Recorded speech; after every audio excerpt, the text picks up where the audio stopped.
Você que trouxe a sua Bíblia, abra comigo, por gentileza, Êxodo, capítulo 13. Êxodo, capítulo 13. Nós vamos ler os versículos 17 ao 22. Êxodo, o livro do Êxodo, segundo livro da Bíblia. Êxodo, capítulo 13, os versículos 17 ao versículo 22. A palavra de Deus, ela declara assim: quando o faraó deixou ir o povo, não os levou pelo caminho da terra dos filisteus, ainda que este fosse o caminho mais curto, pois Deus disse, para que o povo não se arrependa vendo a guerra e volte ao Egito. Assim Deus fez o povo rodear pelo caminho do deserto, perto do Mar Vermelho. Os filhos de Israel subiram da terra do Egito armados para a batalha.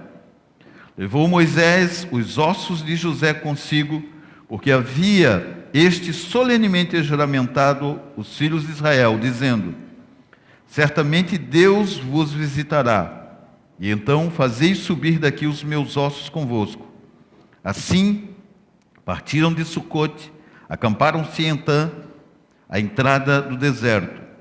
O Senhor ia diante deles, de dia numa coluna de nuvem para os guiar pelo caminho, e de noite numa coluna de fogo para os iluminar, a fim de que caminhassem de dia e de noite. Nunca se apartou do povo a coluna de nuvem de dia e a coluna de fogo de noite.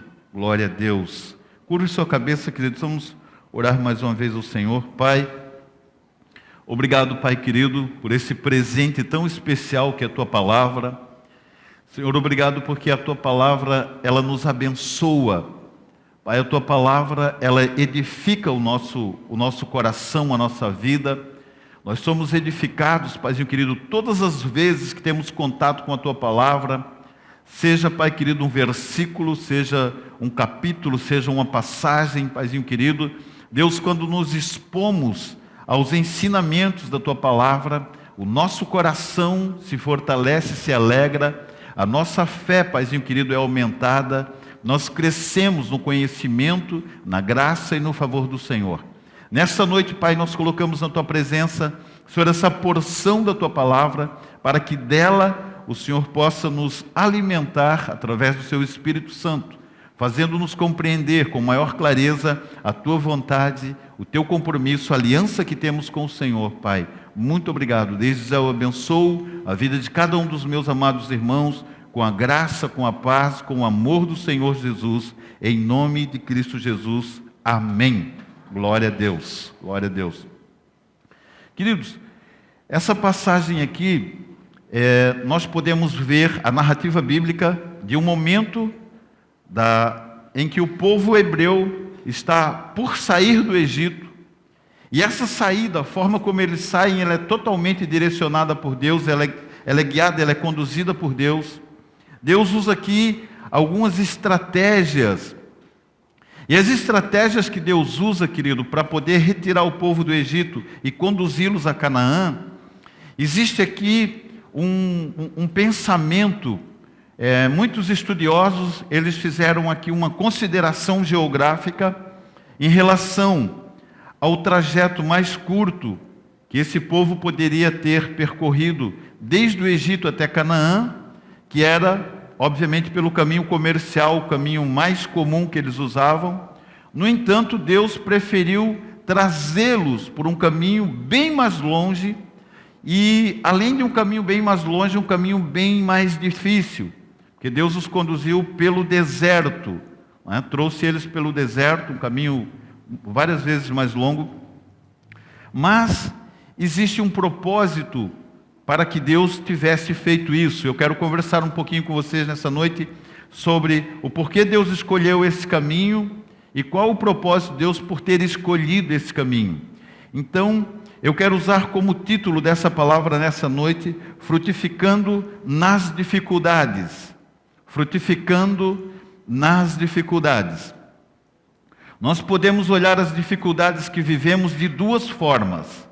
Nós podemos olhar para as dificuldades que vivemos e questioná-las, até mesmo murmurar a respeito de uma situação que nós estamos passando, uma situação de dificuldade, ou nós podemos inclinar o nosso coração a compreender a forma como Deus opera todas as coisas em nossas vidas.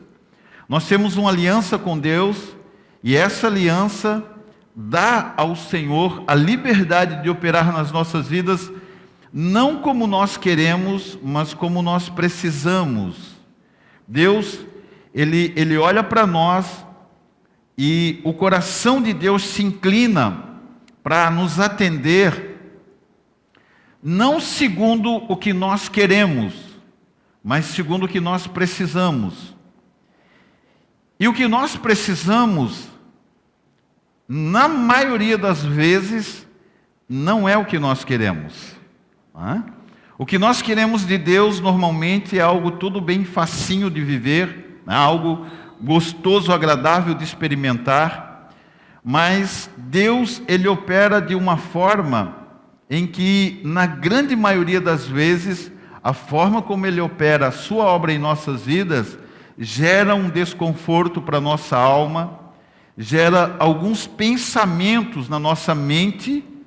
Nós olhamos para Deus e dizemos assim: Deus, se eu fosse o Senhor, eu não faria dessa forma, eu faria diferente.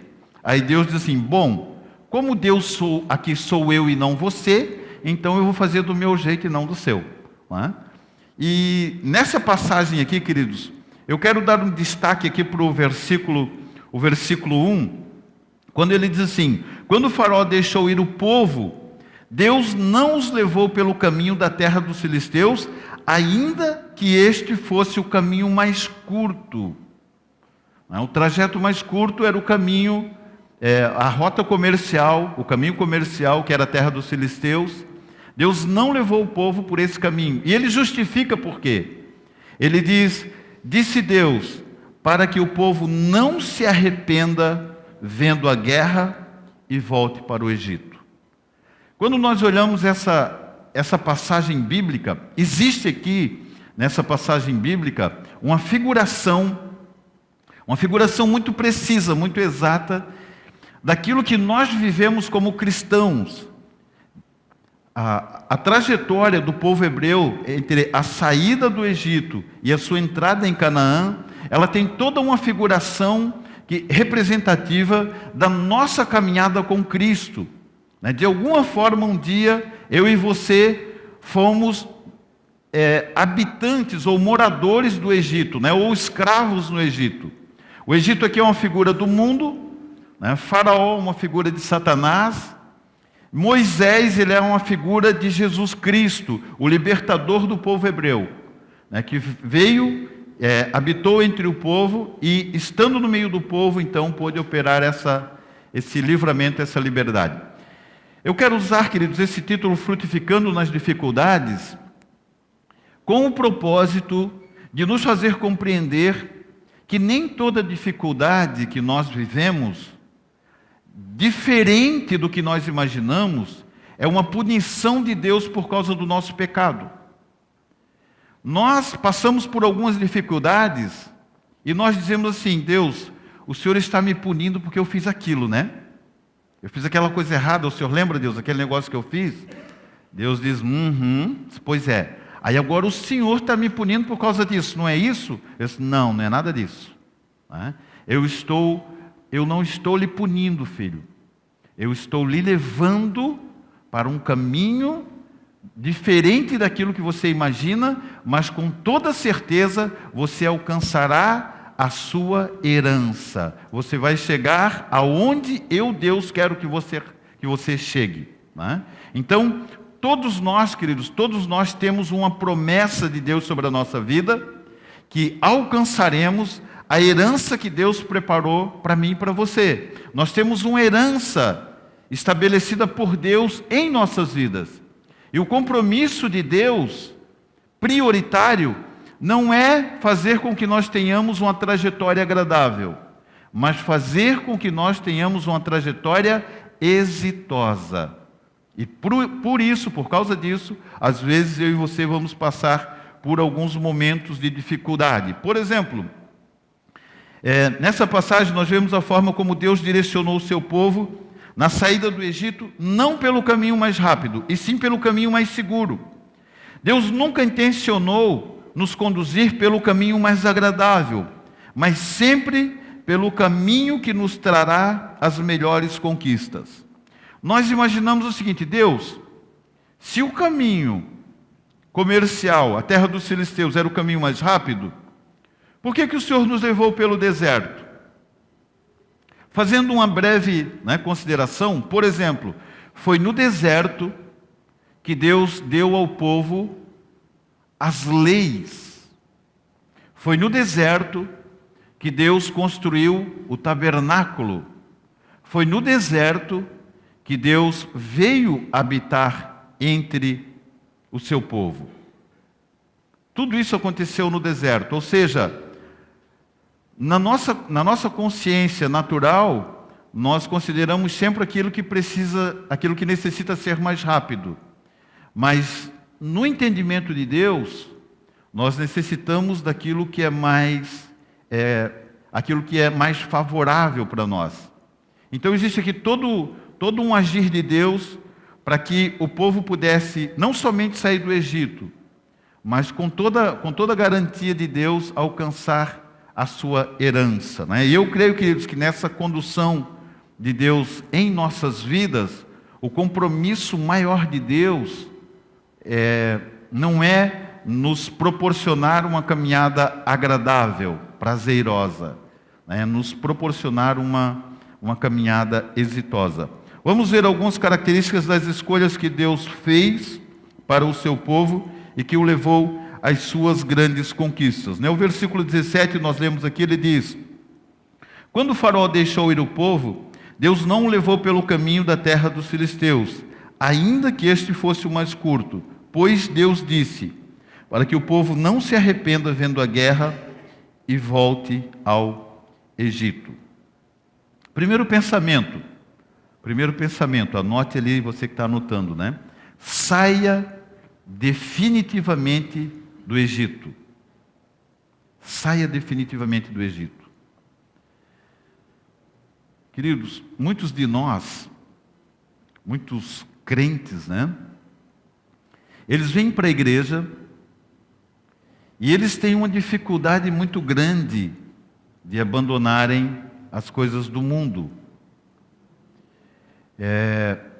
Quando nós olhamos essa trajetória, esse trabalho todo de Deus, trabalho que Deus realizou previamente no meio do seu povo, nós podemos ver o cuidado de Deus para que o que Ele estava fazendo não dependesse, não tivesse da parte de Deus a possibilidade de um erro, da parte dele.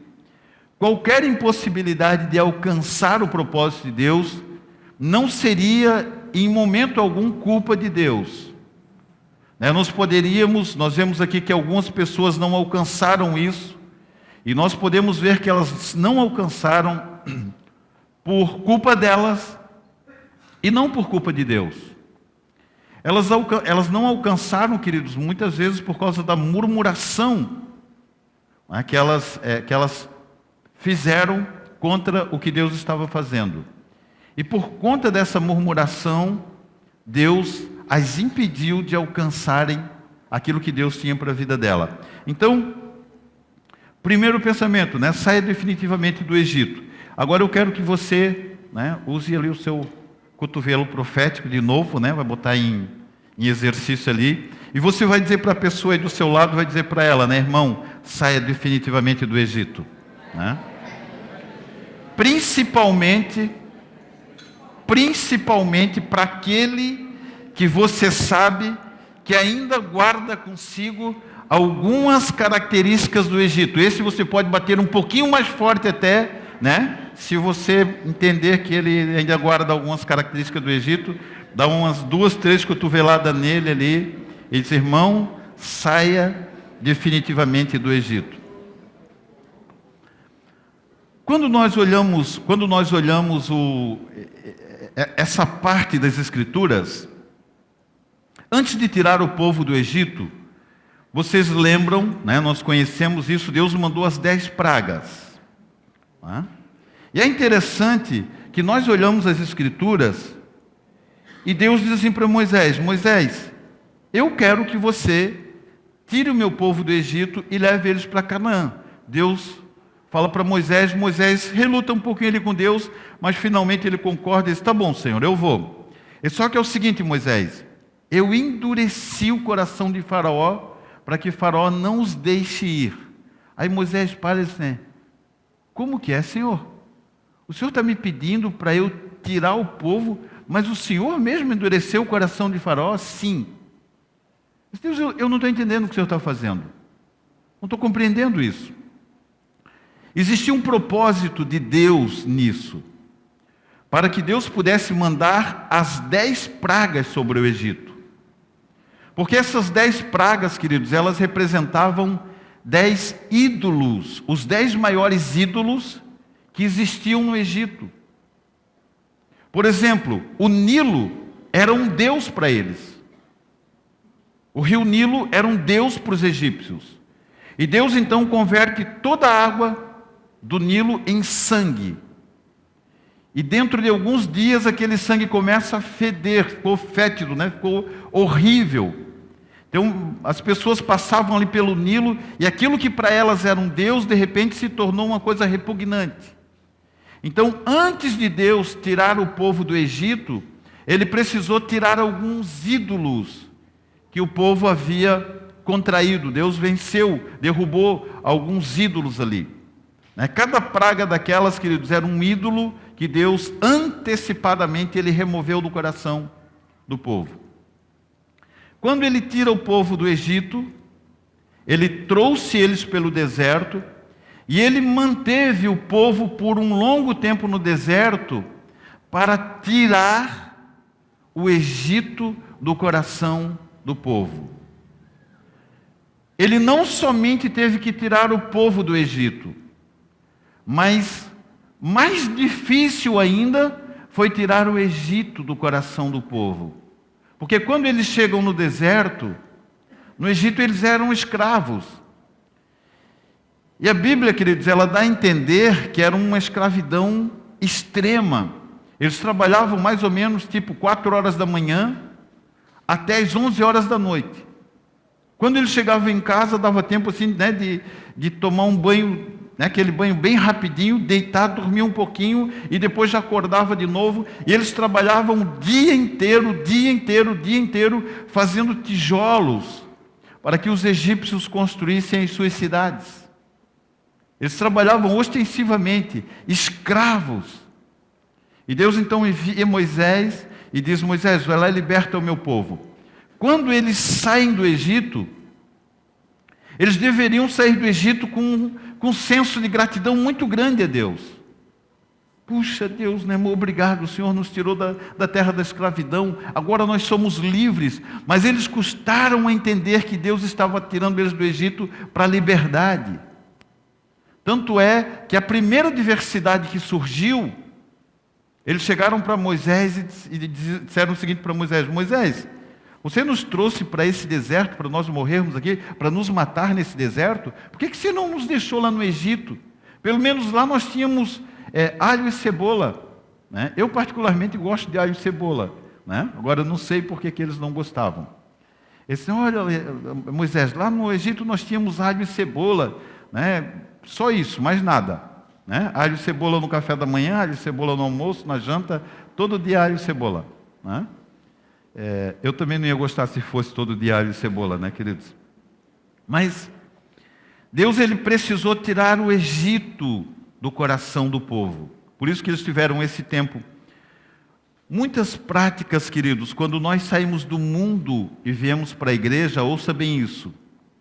Muitas práticas, muitos comportamentos, quando nós saímos do mundo e vamos para a igreja, Deus precisa tirar de dentro do nosso coração. Existem hábitos que nós adquirimos no mundo, que nós queremos Deus, queremos caminhar com Deus, mas não queremos abrir mão de alguns hábitos que nós adquirimos no Egito. E daí Deus diz, filho, não dá certo, não funciona. Tá? A trajetória do povo hebreu pelo deserto foi 40 anos. Por 40 anos eles rodearam pelo deserto, tinham sobre si uma promessa de alcançarem a terra prometida, mas por algum motivo esse período ele foi retardado, ele foi alongado, para que de fato o Egito pudesse sair de dentro do coração deles, para que eles pudessem entrar na terra de Canaã com um coração temente a Deus, com um coração liberto das práticas do Egito. Aí Deus conseguiu fazer isso, ele precisou esticar um pouquinho mais o tempo para que ele pudesse tirar do coração deles essas características. O fato é que eu e você, muitas vezes, por não querermos abrir mão de algumas características que nós adquirimos no Egito, Deus simplesmente disse, então tá bom, filho, então permanece um pouquinho mais de tempo no deserto. Apesar de eu ter uma promessa de entrar em Canaã e conquistar as coisas que Deus tem para a minha vida, Deus muitas vezes propositalmente estende o período de permanência no deserto para que nós possamos abrir mão das características do Egito. Quem está compreendendo, diga amém. Amém. O Egito é em nossos dias uma figura análoga aos comportamentos e escolhas que fazemos em nossa vida, que nos vincula às práticas do paganismo. Ou seja, o Egito era uma nação pagã, e o povo estava adquirindo os hábitos dos egípcios. Todo crente um dia caminhou pelo Egito, precisou que o Senhor o tirasse de lá. Pouco ou muito, nós de alguma forma pisamos lá no Egito e adquirimos alguns comportamentos, alguns hábitos de lá. Para perdermos algumas práticas que o mundo nos imprimiu, é necessário primeiro tirá-las de dentro do nosso coração. Existem comportamentos, queridos, que nós ainda não abandonamos, porque nós não os tiramos de dentro do nosso coração. Nós ainda temos algum tipo de amizade com esse comportamento. Assim, puxa, Senhor, lá no Egito, os egípcios, eles tinham alguns comportamentos. Por exemplo, os egípcios, um dos comportamentos, eles eram extremamente mentirosos, eles mentiam muito. E quando o povo hebreu saiu do Egito, alguns, não todos, trouxeram com eles esse comportamento. E eles precisavam perder esse comportamento. E Deus então estendeu um pouquinho esse período até que eles perderam o hábito da mentira. Um outro comportamento que eles tinham lá no Egito é que lá no Egito eles eram muito fofoqueiros. E daí então Deus tira eles do Egito, leva eles para o deserto, e diz, filho, enquanto vocês forem aí meio fofoqueirinhos, eu vou segurar vocês no deserto. E daí então Deus teve que estender, alguns um pouquinho mais de tempo, outros um pouquinho menos de tempo, mas Deus estendeu ali, para que esses hábitos fossem perdidos. Mas isso era só lá em Canaã, no deserto, só para aquele povo lá, queridos? Aqui nós não temos isso, amém? Aqui não existe, mas isso, todo mundo foi liberto, não tem mais esse... Nada do que Deus permite em nossas vidas é para nosso prejuízo, tudo tem um propósito. Tudo tem um propósito. O caminho mais perto faria o povo retornar ao Egito por verem a guerra. Olha isso. Quando nós olhamos a geografia bíblica do Egito até Canaã, entre o Egito e Canaã ficava a terra dos filisteus. Se você estudar a Bíblia, a geografia bíblica, a palavra filisteu, ela vem do hebraico palesti, que é os palestinos que estão lá hoje. Os mesmos palestinos é aquele povo lá. A localização deles, ela tem um fator estratégico, o local onde eles estão lá. Por quê? Porque quem sai do Egito em relação a Israel, a Canaã, ela obrigatoriamente precisa passar, para entrar em Canaã, ela precisava acessar a terra dos palestinos ou dos filisteus. Os filisteus, eles se instalaram ali sabendo que Deus havia dado a promessa ao povo hebreu. Os palestinos ou os filisteus, eles sabiam que Deus havia dado a promessa para Abraão, que a terra dos cananeus, Canaã, seria dada ao povo hebreu. Eles, cara, nós não podemos deixar isso acontecer. Sabe o que nós vamos fazer? Nós vamos nos localizar, nós vamos nos situar estrategicamente na entrada do caminho comercial de Canaã. Quando o povo hebreu vier, nós vamos guerrear contra eles e eles retornam para o Egito. Eles desistem dessa ideia rapidão. E eles se puseram estrategicamente. O que Deus fez, queridos? O que Deus fez? Deus os conduziu pelo deserto, deram toda uma volta pelo deserto e entraram em Canaã por Jericó, que é a parte de trás de Canaã, onde não havia nenhum filisteu. Ou seja, quando eles perceberam, Canaã já tinha sido toda tomada, sem que os filisteus, sem que a estratégia deles pudesse trazer algum tipo de prejuízo para Israel. Isso, geograficamente, nós conseguimos perceber. Percebem, queridos, como Deus é estratégico nas nossas conquistas? Eu e você, muitas vezes, nós vemos algo que Deus faz na nossa vida se estendendo um pouquinho, né? Algo que Deus prometeu que faria em nossas vidas começa a demorar um pouquinho. O que nós fazemos? Duas coisas: ou nós murmuramos, ou nós desistimos. Senhor, puxa, eu estou tanto tempo orando por isso, não quero mais, vou desistir. Queridos, muitas pessoas desistem por não compreenderem os propósitos de Deus. Elas desistem por não compreender a forma estratégica como Deus opera todas as coisas. Ou elas desistem, ou elas murmuram. No caso do povo hebreu, os que não entraram na terra foram justamente aqueles que murmuraram contra o que Deus estava fazendo. Não entraram na terra. Dá uma cutucadinha ali no irmão do lado e diz: irmão, não murmura. E diga para ele assim: e também não desista.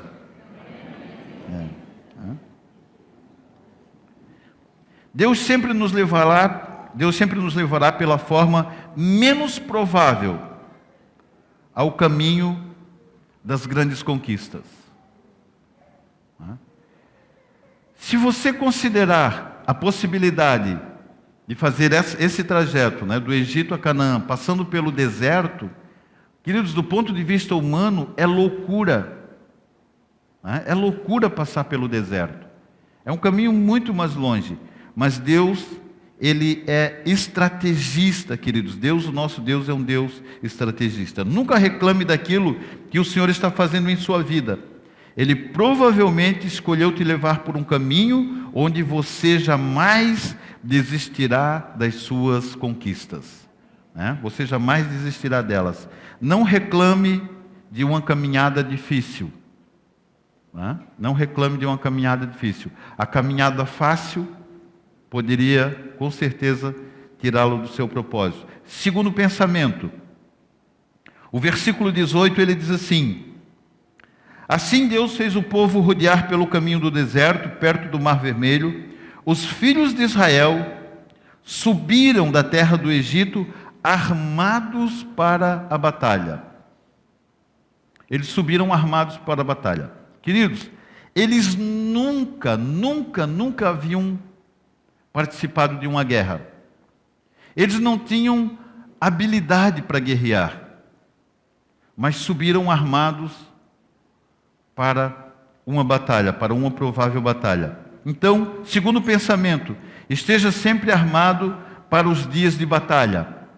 Esteja sempre armado para os dias de batalha. O que esse pensamento traz para a nossa compreensão? O que esse pensamento precisa gerar em nosso entendimento, né? As lutas que Deus tem em nossas vidas, elas nunca têm o objetivo de nos derrotar, mas de nos aperfeiçoar para as conquistas que o Senhor já preparou para cada um de seus filhos.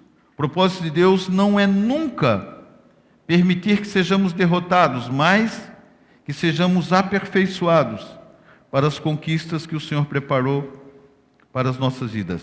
Deus tem uma herança reservada para todo aquele que o tem por Pai. Quando nós chamamos Deus de Pai, nós o fazemos porque nós entendemos que Ele, o nosso Pai, Ele tem uma herança para nós. Só chama Deus de Pai, querido, quem reconhece a sua herança. Só chama Deus de Pai quem reconhece a sua herança. Ele é meu Pai e tem uma herança para a minha vida. Nós reconhecemos, nós acessamos a nossa herança quando nós nos relacionamos com Deus como nosso Pai. A saída do Egito tinha um destino muito bem definido: Canaã, a terra das promessas. Eu e você temos uma promessa estabelecida por Deus para as nossas vidas. Toda batalha que empreendemos nos levará obrigatoriamente ao encontro da nossa herança. Isso aqui é importante. Como nós nos comportamos diante das lutas que surgem? Como nós nos comportamos? Quando nos deparamos com uma dificuldade, quando nos deparamos com uma luta, como nós nos comportamos? Qual o primeiro pensamento que vem no nosso coração quando nós estamos vivendo um momento de dificuldade? O último pensamento que passa pela nossa mente, queridos, é que nós estamos sendo aperfeiçoados. Nós sempre vamos procurar algumas outras justificativas para o que nós estamos vivendo. Nós sempre procuramos outras formas de justificarmos aquela situação. Mas o fato é que as lutas que nós passamos são oportunidades que Deus nos dá para crescermos, para nos tornarmos habilidosos nas batalhas. Porque Deus, Ele já entregou armas nas nossas mãos. Nós já recebemos da parte de Deus armas para podermos guerrear. Mas o que adianta uma boa arma na mão de quem não tem habilidade para a guerra? Facilmente seremos derrotados.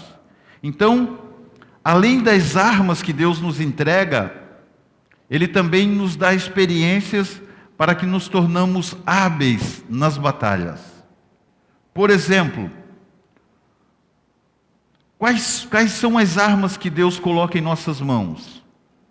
Quais são as principais armas que Deus coloca em nossas mãos? Quais são as principais armas?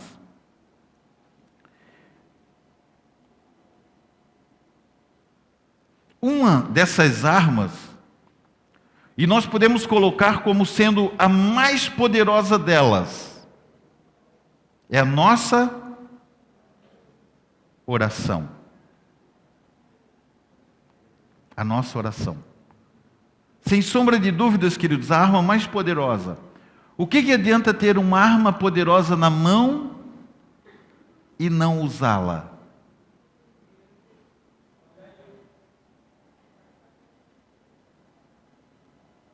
Não basta eu saber disso, eu preciso praticar isso.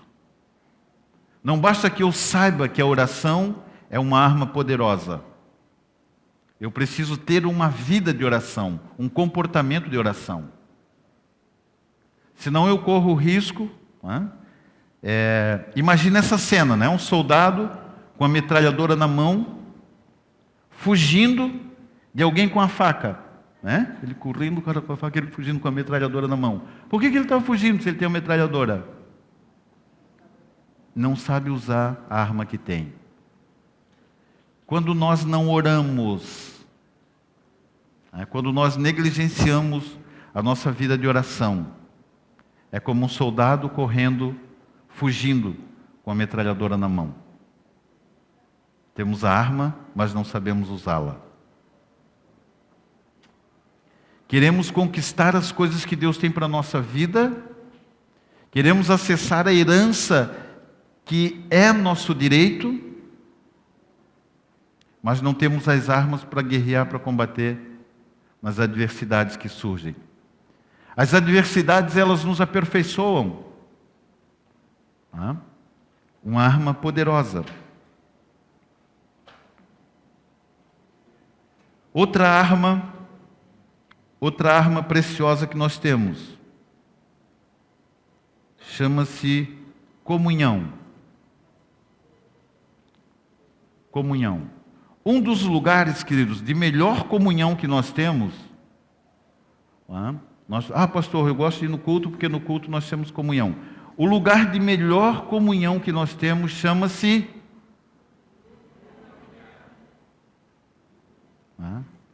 uma das principais armas, chama-se grupo familiar. Ali nós somos aperfeiçoados, ali nós somos treinados. Ali nós nos tornamos habilidosos na nossa comunhão, nos nossos relacionamentos.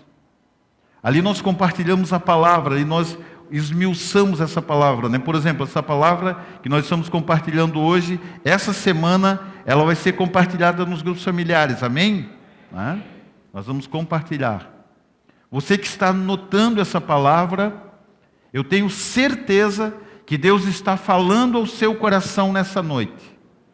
Ele está falando, Ele está revelando algo para você, que durante a semana no seu grupo familiar, você vai abençoar o seu irmão com a revelação que Deus está trazendo ao seu coração nesta noite. Puxa, Deus está me dando algo que o pastor nem falou ali na frente. Ele usou o texto, mas ele nem falou. E eu vou compartilhar isso com o meu grupo familiar.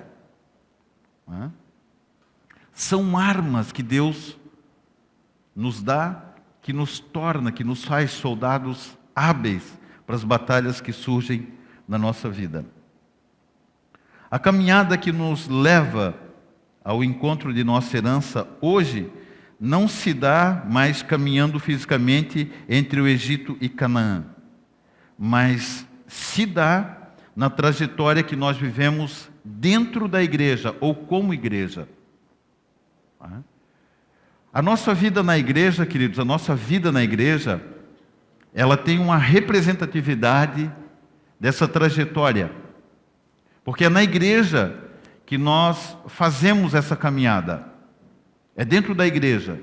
Aqui dentro da igreja, né, ou nos grupos familiares, nós vivemos essa realidade.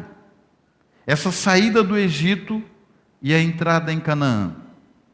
Alguém um dia chegou para você e falou assim: irmão, querido, você precisa entregar a sua vida para Jesus. Por quê? Porque Deus quer fazer uma obra na sua vida. E sem entender, sem compreender grande coisa, você saiu do mundo, veio para a igreja, iniciou uma trajetória em direção aos propósitos de Deus para a sua vida. E nisso, dentro da igreja, você vive essa trajetória de saída do Egito e a sua entrada em Canaã. Quando você quando você chega a Canaã, queridos, você começa a desfrutar da bondade de Deus sobre a sua vida.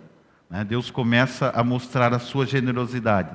Deus manteve o povo cananeu lá na terra, adubando a terra e mantendo naquela terra frutos extraordinários, a ponto de, quando Deus envia os 12 espias, por 40 dias eles espiam a terra e depois eles voltam, eles retornam. Deus disse a Moisés: Moisés, envia espias àquela terra, e quando eles voltarem, que eles tragam do fruto da terra para que todos possam ver o fruto da terra.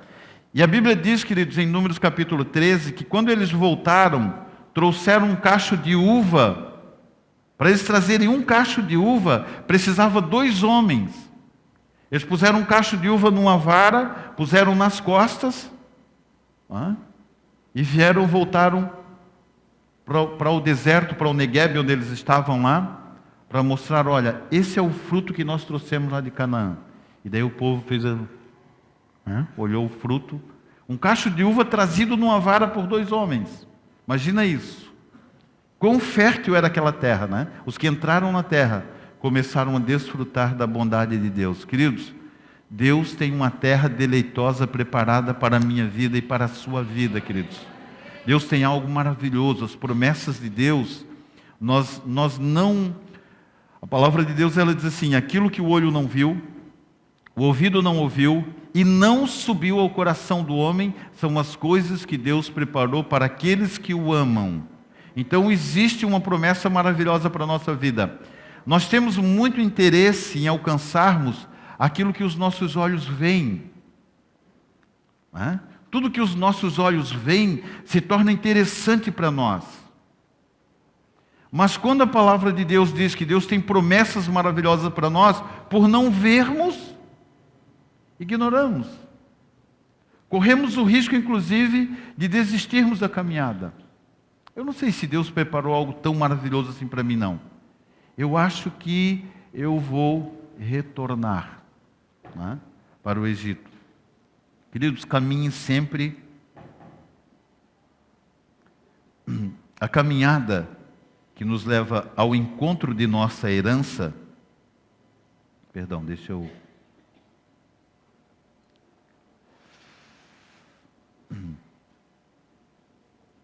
A caminhada que nos leva, a caminhada que Deus empreendeu para a nossa vida, o Egito tem que estar sempre nas nossas costas e nunca na nossa frente. Se o Egito estiver sempre nas nossas costas, nós estamos caminhando na direção certa. Se o Egito estiver na nossa frente, tomamos o caminho errado. Então, isso está relacionado com os hábitos que nós ainda mantemos nas nossas práticas, no nosso comportamento. Se o nosso comportamento ainda está parecido, com algumas práticas lá do Egito, o Egito está diante de nós ainda, não nas nossas costas. Precisamos caminhar com o Egito nas nossas costas, amém? Terceiro pensamento para nós terminarmos, os versículos 21 e 22, a palavra de Deus, ela declara assim, versículos 21 e 22. O Senhor ia diante deles, de dia numa coluna de nuvem, para os guiar pelo caminho, e de noite numa coluna de fogo, para os iluminar, a fim de que caminhassem de dia e de noite. Nunca se apartou do povo a coluna de nuvem de dia, nem a coluna de fogo de noite. Terceiro pensamento, o Senhor nunca se aparta do seu povo. O Senhor nunca se aparta do seu povo. Eu não sei se já passou pelo seu coração aquele pensamento, Puxa, eu acho que Deus me abandonou. Deus me abandonou. Deus nunca nos abandona. Diga para alguém do seu lado, o Senhor nunca se aparta de você. O Senhor nunca se aparta de você. Nós fazemos algumas coisas, nós temos alguns comportamentos, e às vezes nós paramos para pensar assim, não, agora Deus me abandonou, agora não tem jeito, agora Deus vira as costas para mim, Ele me deixou na mão e eu fiquei sozinho agora. Queridos, Deus nunca se aparta do seu povo, nunca, jamais se aparta do seu povo. Ele se apresentava no meio do povo de duas formas. No meio do deserto, durante o dia, ele era uma nuvem que cobria o seu povo. O deserto é um lugar de calor extremo, então Deus era uma nuvem sobre o seu povo. Embaixo da nuvem, 21 graus. Temperatura agradabilíssima. À noite, Quando o frio vinha no deserto, Deus se apresentava em forma de uma coluna de fogo para aquecer o povo, para iluminar o povo, né? E o texto diz, a fim de que caminhassem de dia e de noite, de dia e de noite. Queridos, deixa eu falar algo para você. Deus tem pressa em nos fazer alcançar a nossa herança. Porque quando nós alcançamos a nossa herança, nós também podemos fazer com que outras pessoas alcancem juntamente conosco aquilo que Deus tem para a vida delas. Nós nos tornamos embaixadores de Cristo. Nos tornamos aquelas pessoas embaixadores do reino de Deus. Nós não somente conquistamos, mas nós levamos as pessoas a também conquistarem aquilo que Deus tem para a vida delas.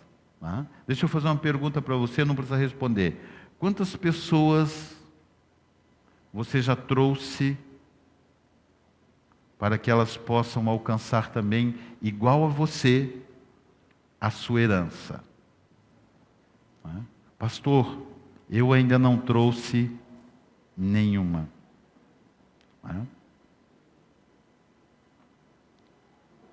Não sou estranho. Eu já conquistei, eu já alcancei a minha herança. Cada um que trate de conquistar a sua. Você só conquistou a sua herança porque alguém te conduziu a ela. Para que você também possa conduzir outras pessoas à sua herança. Então, assim que Deus realizou. Nuvem está relacionada à segurança, à proteção. Fogo está relacionado com o poder de Deus.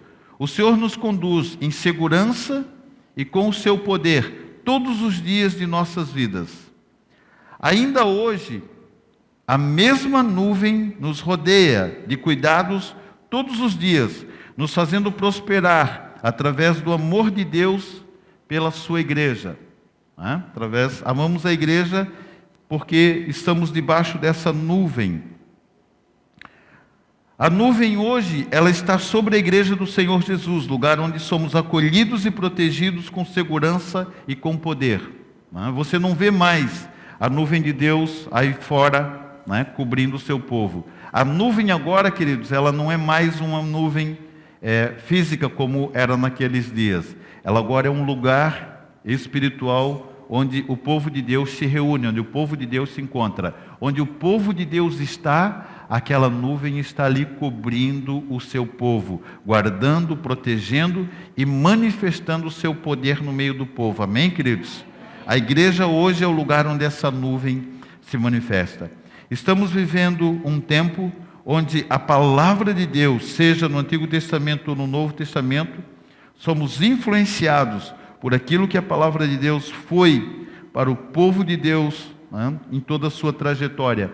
Assim como o povo foi abençoado pelos propósitos de Deus na sua trajetória, nos nossos dias também somos abençoados pela nuvem de Deus que está sobre as nossas vidas.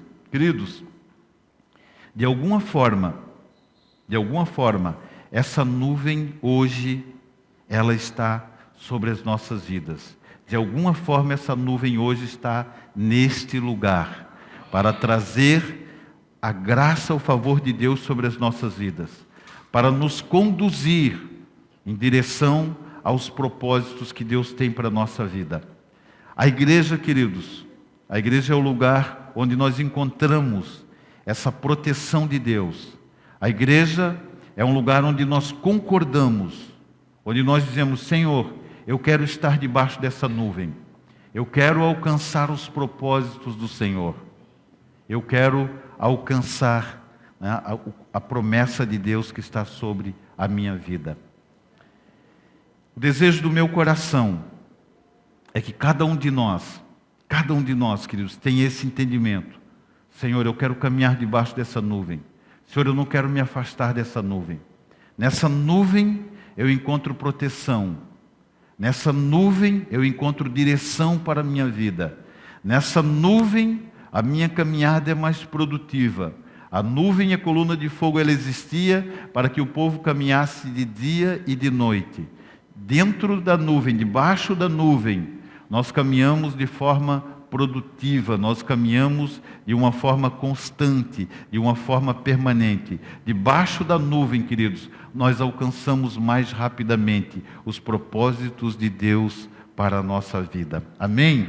Você recebe essa palavra em seu coração? Amém? Vamos colocar em pé, queridos, eu quero orar abençoando a sua vida.